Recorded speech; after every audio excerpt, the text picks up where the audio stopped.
Salut Maxime. Bienvenue. Donc là, on est dans la serre, Ouais, dans la jungle, ma jungle.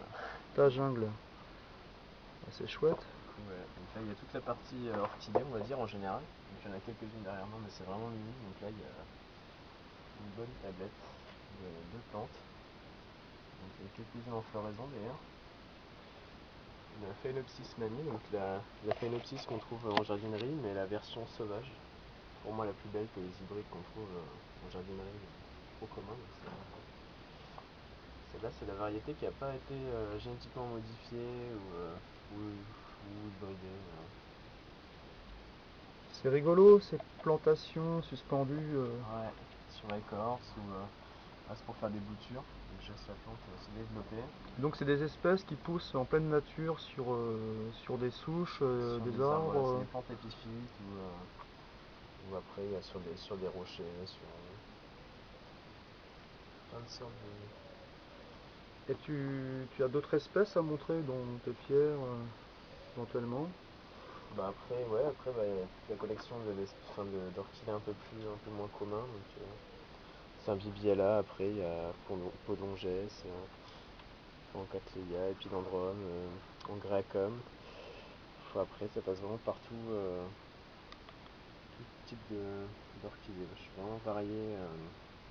Il y a juste le Paphiopedilum, enfin sabot de Vénus que je fais très peu.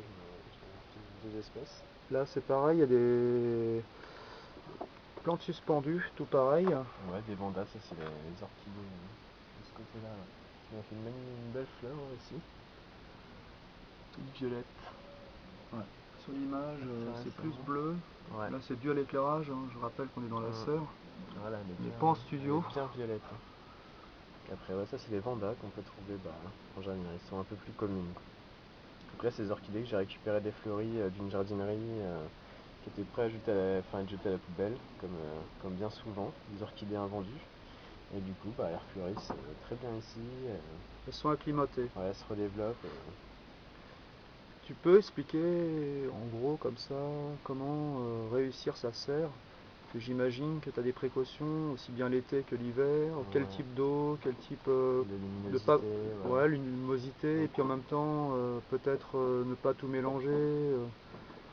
donc ouais, après, suivant les besoins ouais, en luminosité, enfin, déjà de base, pour les placer, il faut les besoins de luminosité, donc faut se renseigner un maximum sur la plante, d'où elle vient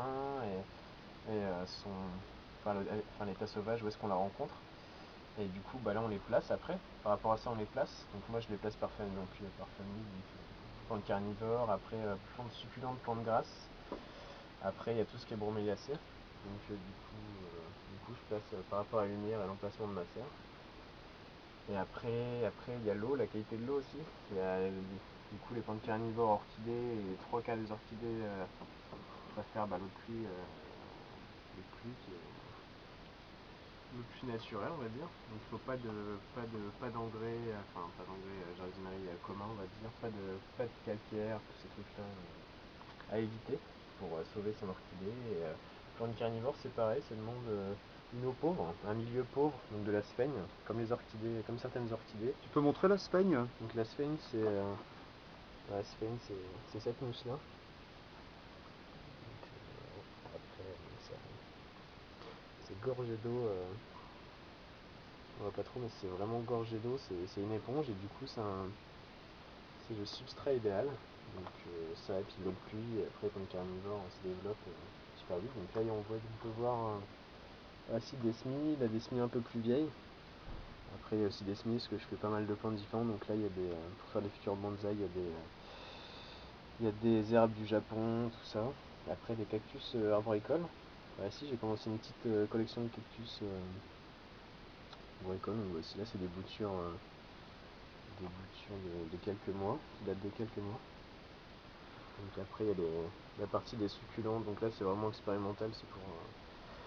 Là, je commence les plantes succulentes, cactus, tout ce style de plantes. Donc là, il y a une petite tablette pour voir les boutures, comment ça évolue, comment elles poussent. Tu as réussi dans ta serre à La bégon. reproduire le climat, le milieu de chaque espèce en fait. Tu as réussi ce pari quoi.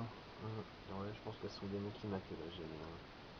Tout se passe merveilleusement bien, des bonnes surprises. Et tu me disais une fois comme ça que l'été et donc l'hiver, c'est pas les mêmes précautions au niveau de la Non, lumière et puis ouais, bah, le climat, est-ce que tu ouais. utilises du chauffage Ouais, j'utilise bah, comme la serre est pas très grande, un petit chauffage de salle de bain soufflant. Doc. Et ventilé, bien sûr, parce que l'hiver, on a des problèmes de moisissure, parce que l'air stagne avec l'humidité, du coup, comme dans les maisons, on a des problèmes d'humidité, enfin, de moisissure, donc les plantes en souffrent, c'est mortel pour certaines. Donc du coup, chauffage qui ventile en plus, donc c'est tip top pour l'instant. Et, euh, et du coup, je place aussi les plantes par rapport à ça, parce que toute la serre n'est pas chauffée de la même température à tous les endroits. Du coup, il y a des zones plus fraîches que d'autres, donc là, je place mes plantes l'hiver par rapport à ça. Et donc l'hiver, il y a beaucoup de travail, faut vraiment pas se tromper, parce que ça peut être fatal pour certaines plantes. Et pour l'instant, voilà, c'est un petit chauffage et puis une bonne ventilation, même l'été, une bonne ventilation. Et puis après, la culture, La transpiration, tu veux dire par dû à la serre, le soleil qui reflète sur les carreaux, hum, quand tu parles de ventilation, simplement de l'air quoi. ventilation, on va juste brasser l'air. Faut juste que Brasser l'air quoi. toute l'air de la serre, faut qu'elle tourne.